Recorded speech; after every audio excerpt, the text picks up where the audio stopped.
जिससे कि अपना जीवन धन्याति धन्य कैसे बने, वो सूत्र हम यहां से हासिल कर लें।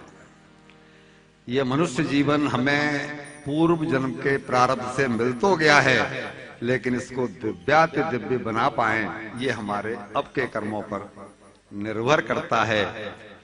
कल हमने कथा को विश्राम दिया था, शतम विहाय भोक्तव्यम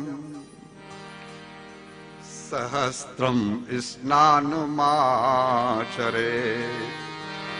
लक्षम विहाय दातव्यम कोटिम त्यक्त्वा हरि स्मरे।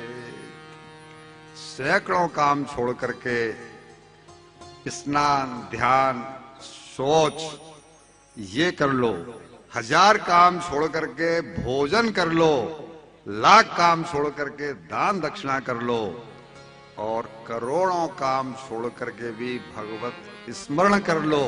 क्यों?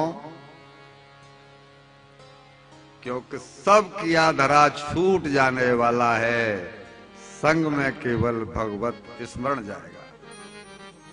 अपनी कमाई वो जो अपनी जेब में है, कमा कमा के हम दूसरों को देते जाएं, श्वास का तो कोई पता नहीं। ये जीवन की खटपट कभी खत्म नहीं होने वाली। कोई व्यक्ति ये चाहे कि ये निपट जाए, वो निपट जाए, तब मैं भगवत पथ पर आगे बढ़ूंगा। बहनों, बहुओं, माताओं, बेटियों, भाइयों, ये संभव नहीं है। एक लाला जी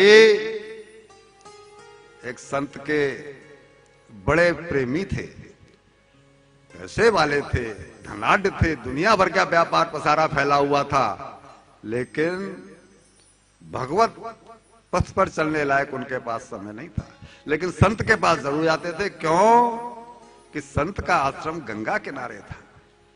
गंगा किनारे जाकर के वहां शांति मिलती थी। जब भी कुछ समय मिलता, सुबह में, शाम में, कभी न कभी वहां पहुंच जाते थे। और एक दिन उनके मन में जिज्ञासा हुई, पूछ बैठे, महाराज मैं आपको पिछले 20-25 साल से देख रहा हूं, अब तो आपकी आयु काफी हो गई है। पहले तो आप जब यहां पर थे तो करीब 40 साल के आसपास थे, और अब तो 65-70 के आसपास आपकी उम्र हो गई है। आप कहीं कहीं जाते नहीं, कुछ करते नहीं, आपको ये स्थान इतना अधिक रुच गया है? वरना रुचा नहीं है, तब फिर क्यों कहीं आना जाना नहीं, केवल एक ही स्थान पर? बोला, भाई मैं इस गंगा जी के सूखने का इंतजार कर रहा हूं, जे सूखे तो मैं आगे जाऊं ना, इससे पार कैसे जाऊं? ये सूखे तब तो जाऊं। बोला, क्या बात कर रहे हो? ये कोई बात हुई? ये तो निर्य ज्ञान की बात हुई। अरे बोला, क्या बात करते हो, हमारे गुरु तो तुम ही हो, हमने तुमसे ही सीखा है। बोला, क्या बात करते हो महाराज, मैं आपका गुरु कैसे हो गया?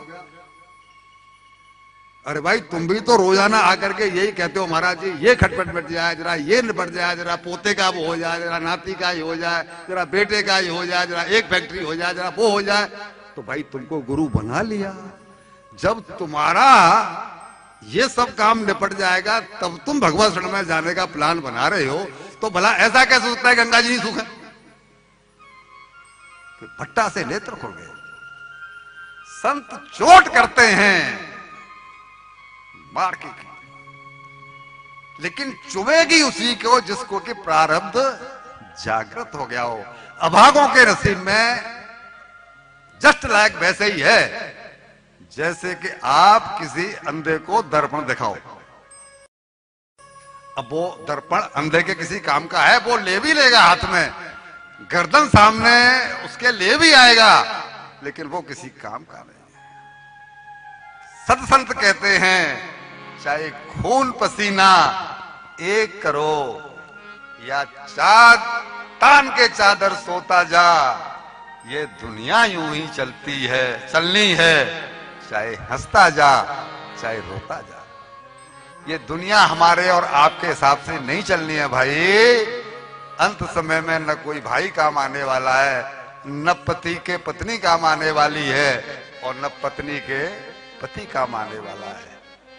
बेटे बहू भी आपकी खूब सेवा कर देंगे, आपके ऊपर करोड़ों रुपया खर्च कर देंगे, मैं लाखों की बात नहीं करता, लेकिन श्वासें किस समय धोखा दे जाएं, कब साथ छोड़ दें, ये कुछ नहीं मालूम। कल के ऊपर बैठे रहोगे, पछताओगे। 84 लाख योनियों के बाद मुझे मानव जन्म मिला है। उड़ जाएंगे हम एक दिन तस्वीर से रंगों की तरह, उड़ जाएंगे हम एक दिन तस्वीर से रंगों की तरह, भक्त की टहनी पर बैठे हैं हम परिंदों की तरह। भक्त की टहनी पर बैठे हैं हम परिंदों की तरह। जीवन की किताबों पर भैया जी, बहन जी, माता जी, जीवन की किताबों पर बेशक नए कवर चढ़ाइए, बेशक नए कवर चढ़ाइए, किंतु उससे पहले इससे जीवन को भक्ति भजन से सजाइए। कोई मना नहीं कर रहा बहुत बढ़िया कपड़े पहनने को, कोई मना नहीं कर रहा यहां जाने को, वहां जाने को, बढ़िया से बढ़िया खाने को, बाल बच्चे पैदा करने को, कोई मना नहीं कर रहा, लेकिन इससे जीवन में रंग भी तो हो, वो रंग जिससे कि जीवन खिले। रंग तो वो भी है जो बदरंग होता है, लेकिन रंग वो हो जिससे ये जीवन खिले। आइए, अब सौनक जी ने पूछ लिया कि कल आपने जो कहा था कि यह भगवत प्राण मोक्ष प्राप्ति में वेदांत आदि साधनों से भी ऊंचा है, यह कैसे, इसका रहस्य बताइए। अब वो रहस्य बड़ा ही गंभीर है। क्यों है ऐसा? इस भागवत कथा की महिमा क्यों है और शास्त्रों की वो महिमा क्यों नहीं है? ये 7 दिन में समर्थ क्यों है मुक्ति देने में? उसके पीछे केवल एक कारण है कि जब द्वापर की समापन पर, द्वापर युग की समाप्ति पर भगवान श्री कृष्ण स्वधाम गमन करने वाले थे, तो सामने उद्धव जी आए। प्रभु, अब तक तो आप इन दुष्टों का संहार करते चले आ रहे थे, जिसने भी फन उठाया उसको आपने कुशल दिया, लेकिन अब दुष्ट तो समाप्त नहीं हुए हैं प्रभु, आप मानते हैं ऐसा? बोला भाई वो तो जब तक सृष्टि है तब तक नहीं होने वाला, फिर अवतार लूंगा। बोला तब तक का क्या होगा, वो गैप कैसे भरा जाए, उनको कौन दबाएगा? उनसे परेशान जो सज्जन होंगे उनका समाधान कौन करेगा, उनकी रक्षण कौन करेगा? इसलिए आप मत जाओ।